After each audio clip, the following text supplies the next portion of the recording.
شادی بیاہ میں بہت ہوتا ہے یار یہاں کرنی ہے کہ وہاں کرنی ہے کہ یہاں پھر جب ہو گئی ابے یار وہاں کر لیتا تو مجھے بتا بھی رہے تھے. یہ انسان کی فطرت ہے. ہم جب کالج میں پڑھتے تھے نا تو ہمارے ایک دوست تھے, ان کو پینٹیں خریدنے کا بہت شوق تھا, پہننے کا بھی خریدنے کا بھی. تو ہم ایس ایم سائنس کالج سے نکلتے, یہ بولٹن مارکیٹ میں نا پوری پینٹوں کی شرٹوں کی دکانیں ہیں. ان کے بچے اب تو ماشاء اللہ بیٹھے ہوئے ہیں, بیان میں یہ بیٹھے ہوئے ہیں, ان کے ابا کی بات کر رہا ہوں. تو وہ کیا ہوتا تھا, وہ پینٹ خریدی, گھنٹہ لگا دیتا. وہ اب تو نیک بن گئے, ان کے ابا کی بات کر رہا ہوں, وہ ناراض نہ ہو جائے. وہ بیان میں ایڈیٹنگ بھی وہی کرتے ہیں, یہ والا قصہ نکال نہ دیں کہیں, بیان میں ایڈیٹنگ بھی انہیں کے ذمہ. گھنٹہ لگا دیتے تھے وہ ہمارے دوست صاحب پینٹ خریدنے میں, یار یہ والی نہیں, یہ والی, یہ والی نہیں, یہ والی. ایک گھنٹے کے بعد جب خریدی تو اگلی دکان میں جو پینٹ ہے وہ اس سے اچھی, یار یہ والی. تو یہ انسان کی نیچر ہے, یہ سب کے ساتھ ہوتا ہے. آپ منڈی سے جانور خریدیں, صبح سے لے کے رات تک خریدنے میں لگا دو گے آپ. سودا لے کے جیسے ہی نکلے, ابے یار یہ کتنے کا, یہ 80 کا, ابے میں نے 85 میں کیا پکڑ لیا یار. یہ ہوتا ہے. اپنی چیز کے علاوہ دنیا کی ہر چیز اسی وقت اچھی لگنا شروع. شادی کرتے ہی اپنی بیوی کے علاوہ ہر ایک کی بیوی اچھی لگنا شروع ہو جاتی ہے. یہ شادی شدہ لوگوں کے ساتھ مسئلہ ہے. جیسے ہی شادی کریں گے نا اپنی کے علاوہ ہر ایک کی اچھی لگ رہی ہے. یہ ان لوگوں کی عادت ہے جن کا تقدیر پر ایمان بولو نہیں ہوتا. تو آپ نے ہر کام سے پہلے اسباب اختیار کریں. جب کام ہو گیا بھائی اللہ کے لیے, میرے اللہ کے علم میں میرے لیے اس سے بہتر نہ گائے تھی نہ بیوی تھی, ٹھیک ہے, نہ بچڑا تھا نہ بیوی, نہ بکرا, نہ اللہ کے علم میں میرے لیے اس سے بہترین بکرا کوئی بھی نہیں تھا. اگرچہ یہ صبح سے بک رہا ہے, بول رہا ہے کچھ نہ. تو اسی طرح جب خوب محنت کرو, جب ہو گئی شادی ہو گئی, اللہ کے علم میں اس سے بہتر میرے لیے کوئی بیوی ہو نہیں سکتی. اس کی خامیاں ہیں یار, خامیاں تو سب میں ہوتی ہیں. ہمارے حضرت فرمایا کرتے تھے کہ جب تک شکر کا جذبہ پیدا نہیں ہوگا, جب تک یہ عقیدہ نہ رکھیں کہ جتنی خوبصورت میری بیوی ہے, چاہے وہ جتنی ٹیڑھی میڑھی ہو, آڑی ترچھی, اللہ کے علم میں میرے لیے اس سے خوبصورت کوئی بھی نہیں تھی. وہ ہوں گی بہت ساری, وہ میرے لیے اللہ نے پیدا ہی نہیں کی. میرے لیے جتنی عورتیں تھیں نا ان میں سب سے خوبصورت یہ تھی. جب تک یہ جذبہ نہیں ہوگا آپ کو سکون. اور عورت بھی یہ سوچے بھائی جتنے میرا میاں کتنا ہی آڑا, ڈینٹنگ پینٹنگ کا بہت کام ہے اس میں, ٹھیک ہے نا, بہت کام ہے, لیکن اللہ کے علم میں میرے لیے اس سے بہتر ہسبینڈ ہو نہیں سکتا. وہ ہوں گے. وہ خواتین کی بھی عادت ہے ناشکری والی. عورتیں اکثر اپنے میاں سے بحث کر رہی ہوتی ہیں, اس کے میاں کو دیکھا وہ تو یہ شاپنگ کراتا ہے, وہ تو یہ خریداری کرتا ہے. اس کے میاں میں جو خامیاں ہیں وہ بیان نہیں ہوتی. ایک صاحب کہنے لگے, ایک خاتون نے کہا کہ بھئی وہ انگریز شوہر ہے, وہ اتنا تھینک یو, اتنے اچھے اخلاق سے اپنی بیوی سے بات کرتا ہے, اور ایک آپ وہ گالیوں سے بات شروع کرتے ہو, گالیوں پہ ختم کرتے ہو. تو میں نے کہا گالیاں والی تو نہیں دینی چاہیے, لیکن اس کو بولو یہ جو انگریز ہوتے ہیں نا, صرف تھینک یو کے علاوہ ایک دھیلا اپنی بیوی کو دے کے دکھائے. تو آپ اپنی وائف سے بولو کہ سارا نان نفقہ میرا معاف کر دو, گیس بجلی کا بل معاف کر دو. پھر اور اس ہر نوٹ کے بدلے میں ایک تھینک یو. نہیں آ رہی بات, ہر نوٹ کے بدلے میں ایک تھینک یو. تو تھینک یو کی گردان پوری بیٹھ کے سنا دے گا. زندگی میں کبھی اس کی پیشانی میں بل نہیں آئے گا.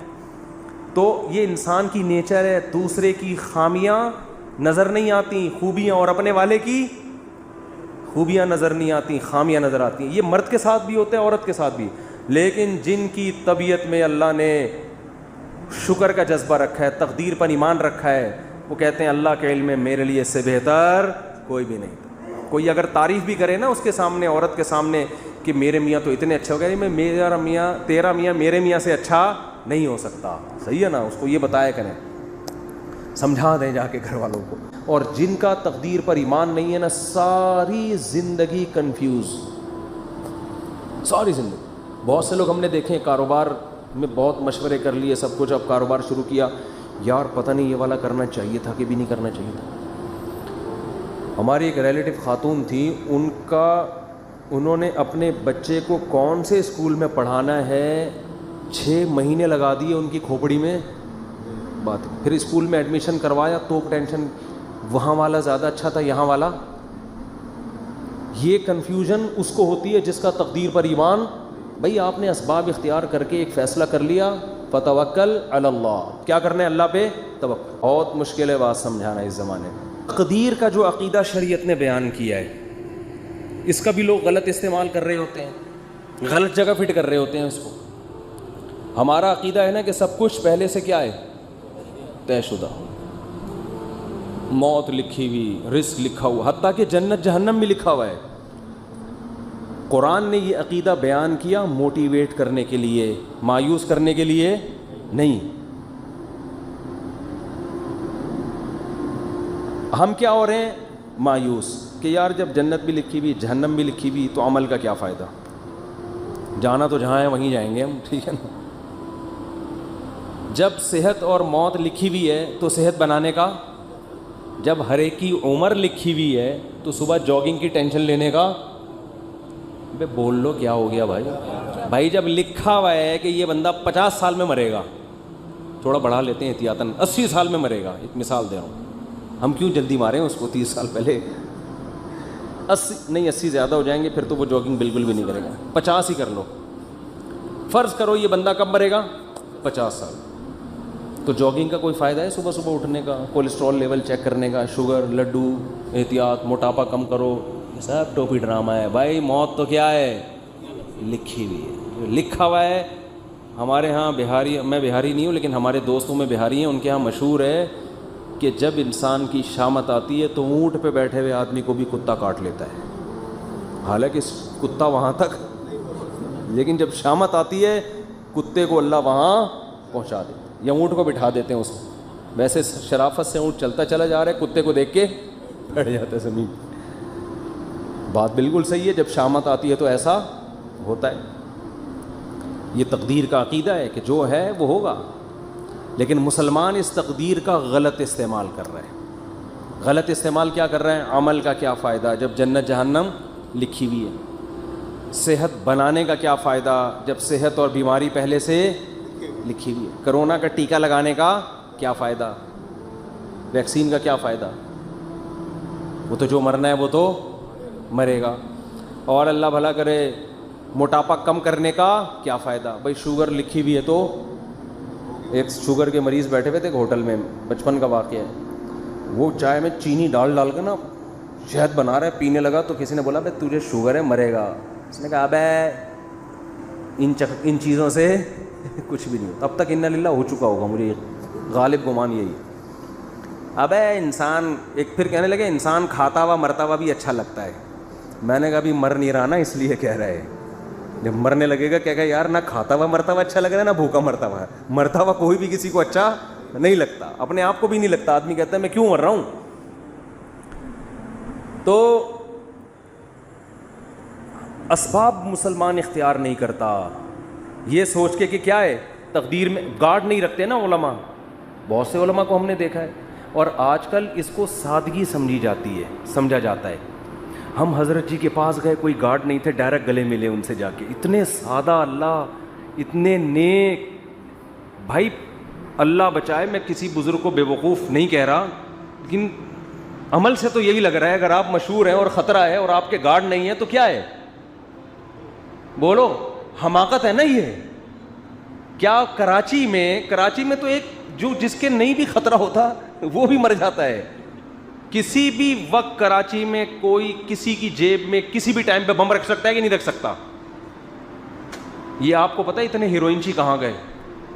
کراچی میں ہیروئنچی ایک دم غائب. مجھے نہیں پتا کہاں گئے, لیکن اڑتی سنی ہے, اللہ ہی جانے. کہتے ہیں کہ جب شروع میں ٹارگٹ کلنگ ہو رہی تھی, بم دھماکے, تو بہت سے ہیروئنچیوں کو, واللہ عالم صحیح خبر ہے جھوٹی ہے مجھے یقین پتہ نہیں ہے لیکن سنی ہے, لیکن ایک دم سے جو ہیروئنچی شارٹ ہو گئے, توبہ تو نہیں کر سکتے اتنی جلدی کہ سارے دھل دھلا کے نیک ہو گئے ہوں, لیکن شارٹ ہو ایک دم سے ہو گئے. تو بعض خبریں اس طرح کی بھی ہیں کہ بم رکھ کے ان کو جہاں پھٹوانا تھا, کہ کسی نے پیسے کھلائے بھائی تو یہ پڑیا لے وہاں چلا جا, وہ وہاں گیا ڈریم بندہ ہی اڑا دیا. واللہ ہو سکتا ہے جھوٹی خبر ہو. تو ان حالات میں مسجدوں میں سیکیورٹی کا انتظام بولو نہیں. اس کو اچھا سمجھا جاتا ہے آپ کے گارڈ نہیں ہیں, سادگی ہے, اور ماشاءاللہ بہت نیک ہیں, کوئی بھی کسی بھی وقت گلے حضرت جی سے مل سکتے. بہت سے حضرت جی ایسے دنیا میں آئے ہیں جن سے جب کوئی گلے ملائے اس کے بعد دوبارہ وہ کسی سے گلے ملنے کے قابل نہیں رہے. اخبار میں آئے وہ اگلے دن. بہت سے کیسز ہیں, جو ملا وہ بھی گیا. افغانستان میں تو بہت سے امریکیوں سے بہت سے طالبان گلے مل کے انہوں نے کباڑہ کیا ہے. بہت سے رپورٹیں آتی ہیں اس طرح کی نا, وہاں سے خبریں آتی ہیں کہ وہ گلے ملے اور وہ جنت میں بھی اب کیا کر رہے ہیں, جنت میں یا برزخ میں بغلگیری ہو رہے ہیں. وہ چھوڑ ہی نہیں رہا اس کو, کہہ رہے اب تو کہاں لے کر آ گیا مجھے. تو جب ایسے حالات ہوں تو ایسے موقع پہ سیکیورٹی کا انتظام نہ کرنا اور یہ کہنا موت تو لکھی ہوئی ہے, جب آنی ہوگی آ جائے گی, یہ تقدیر کے عقیدے کا صحیح استعمال ہے یا غلط استعمال؟ اس کا مطلب علم ہے, کھوپڑی علم ہے, تقدیر کا علم. آیتیں بھی یاد ہوں گی اس کو, جو لکھا ہوا ہے حدیث میں آتا ہے, رسول اللہ صلی اللہ علیہ وسلم نے عبداللہ بن عباس سے فرمایا وَعَلَمْ أَنَّمَا أَصَابَكَ لَمْ يَكُنْ لِيُخْطِئَكَ, اے نوجوان, اے غلام, لڑکے, یقین کر لے جو مصیبت تیرے مقدر میں لکھی ہے ایسا ہو ہی نہیں سکتا کہ وہ تجھے نہ پہنچے, اور جو چیز تجھے نہیں ملنے والی, جو نعمت, یہ ہو ہی نہیں سکتا کہ وہ نعمت تجھے مل جائے. رفعت الاقلام وجفت الصحف, تقدیر کے قلم سے اللہ نے جو لکھنا تھا لکھ کے قلم کو ہٹا دیا اور اس کی سیاہی بھی